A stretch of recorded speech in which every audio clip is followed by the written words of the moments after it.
Hey guys, Triptych here. This is Mechabellum, and I just wanted to show off an unusual build that has become one of the favorites of mine. This is the Overlord carry build.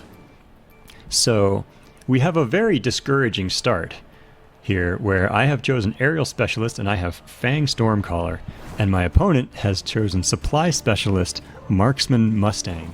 So you could say this is one of the worst possibilities for getting air, because he's going to have these Mustangs and these Marksmen, both of which are very effective. However, with a bit of positioning and tech, I'm hoping to focus his build away from what he needs for air and eventually switch into my Overlords and get a devastating comeback.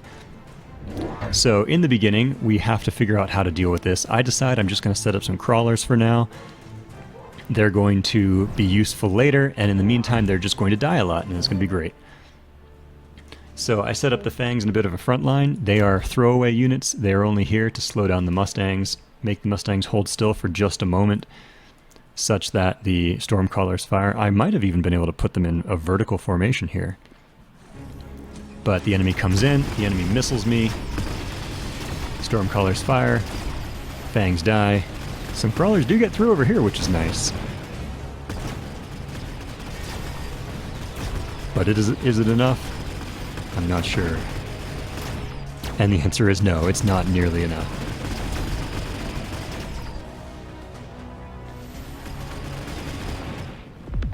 And we lose round 1. Round 2, Rhino assaults are good.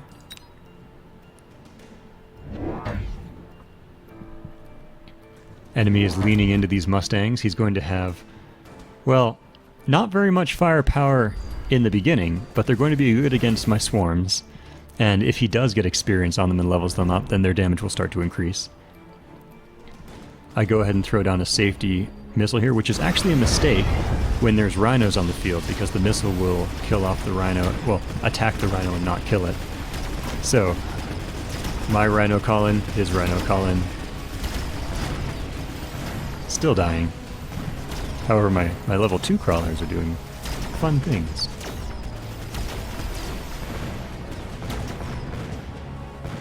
And unfortunately, due to timing, he gets paused right in front of the tower.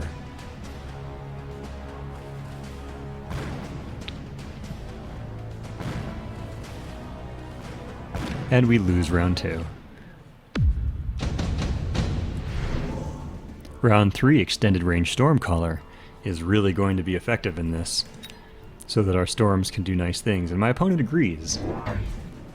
At this point, I'm just adding in some basic tanks, things that will slow down the Mustangs. I add an arc light, because why not?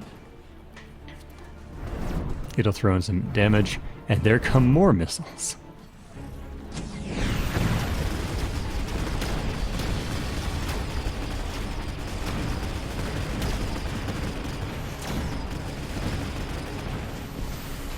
And once again, we are getting bodied.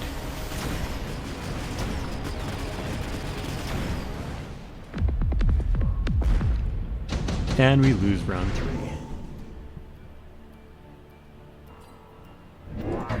Now, I want to take a moment to talk about the strategy here. So, my opponent has Mustangs. They do anti-air damage, but they do low individual damage, which means that they are going to kill the Overlords until I get Overlord armor.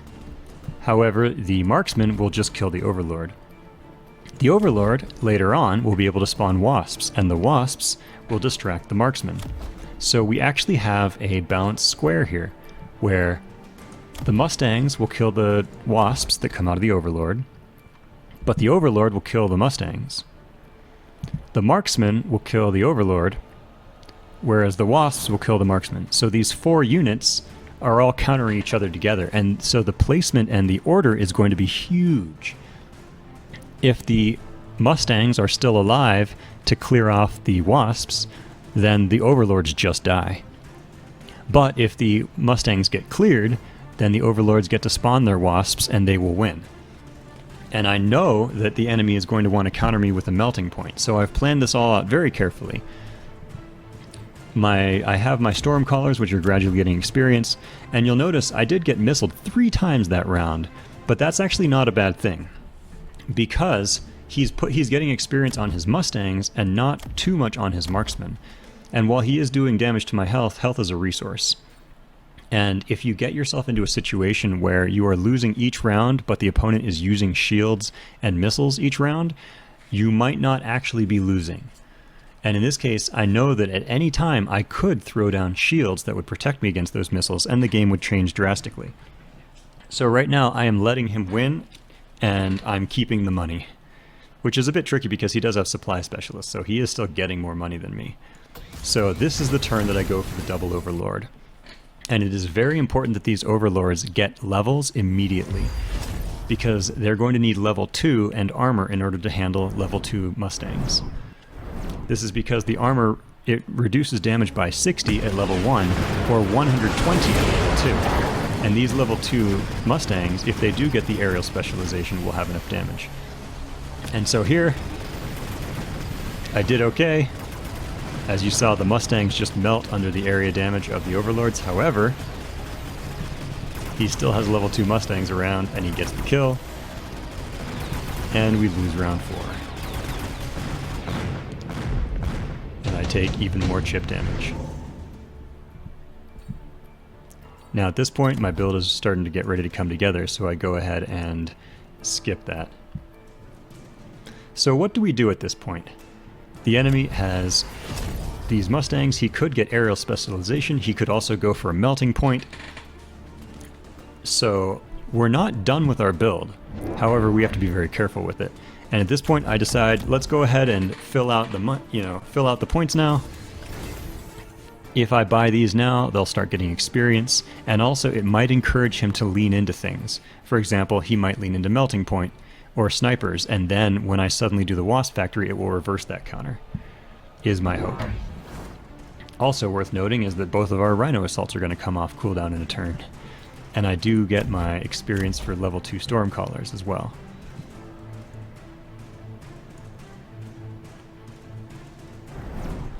And their opponent buys his missiles.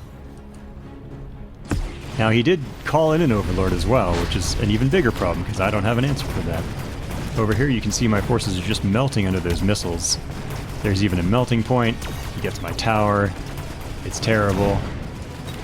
Overlords have armor, but it's still not enough to save them because they're level 1 Overlords against level 2 Mustangs, and these are about to be level 3 Mustangs maybe. Stormcallers are all level 1, and there's a melting point. So the opponent has, in many ways, done the right thing. However, the positioning is going to be very, very careful.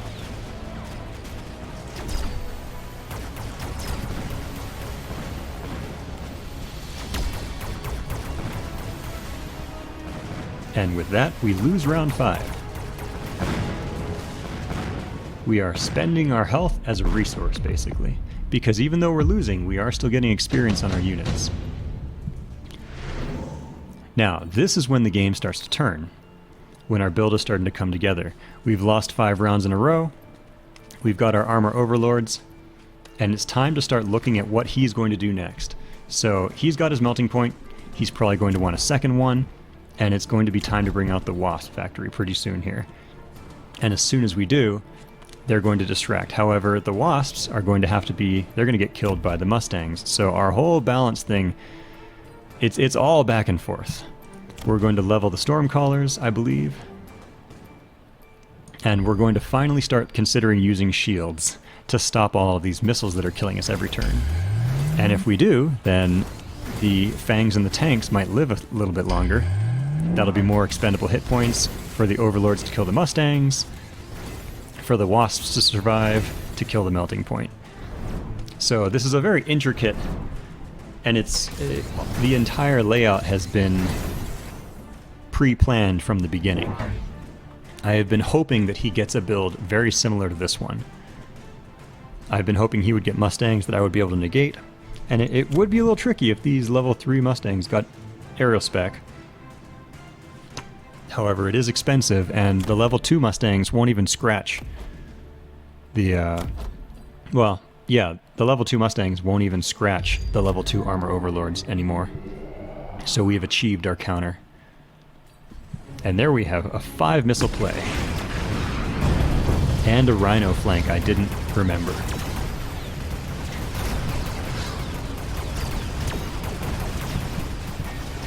However, at this point we have achieved superiority. Even though we're losing overlords, we will have enough left over. And actually, yeah, I didn't even get the mothership upgrade yet.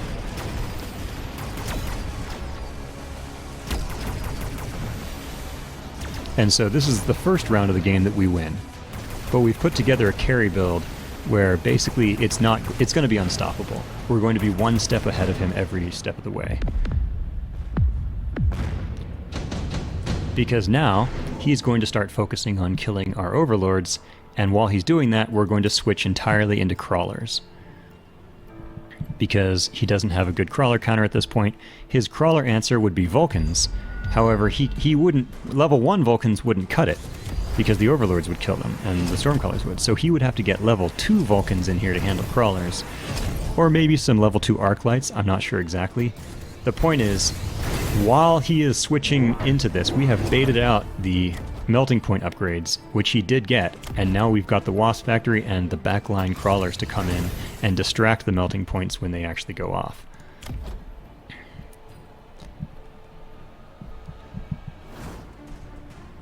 So, even though he has been beating us most of the time, we did get the key upgrades. We got the experience on the Stormcrawlers and on the Overlord. Well, not that Overlord. And there comes our Call-in Rhino, although it wasn't even needed.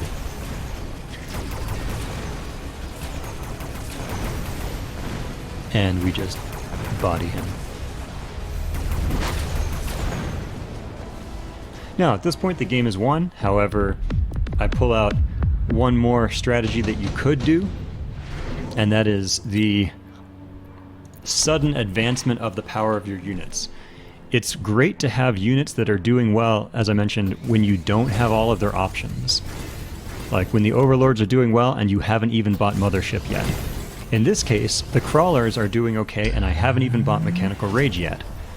And like I said, these front lines were doing okay and I didn't even have shields yet. So at this point I can just throw all of my cash in. I can go into debt. I buy, I believe, 2, possibly 3, maybe just 2 units of level 2, crawlers. I get all the upgrades, I get the speed boost.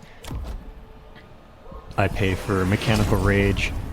And my forces, where there was the illusion that he was beating me the entire time, the reality becomes more clear. He was spending money on those missiles.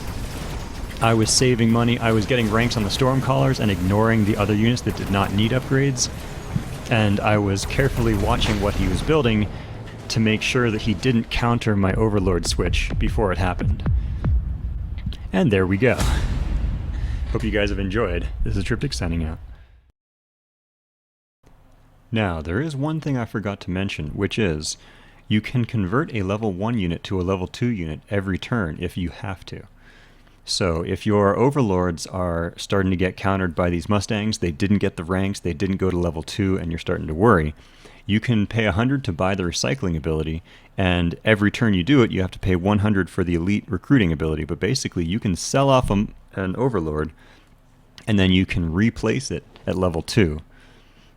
And I possibly could have done this with the far left one. It's also valid when you do get something like the tungsten spike that my opponent unlocked in that, I think it's second to last round, and he tungsten spiked the far left Overlord. If you have like a single melting point, like in his situation, or you have the Overlord in this case, and you're really sure he's going to tungsten spike it, or its position is just slightly off, you can just sell it and rebuy it at level 2. And you can move it a little bit to the side. And that can give you a very big advantage that the opponent just didn't see coming. So that is an option that is in your toolbox and one that you can keep in mind. You can do that to 1 unit per round, really, replacing it at level 1 to level 2 for almost the same cost as it would have been to just upgrade it. Obviously, you have to buy that elite recruitment and you use up a recruitment slot. So I suppose you could say it's a premium cost of 150 in order to do that. But when you have this much money in the late game, it can be completely worth it. With that, Triptych signing off.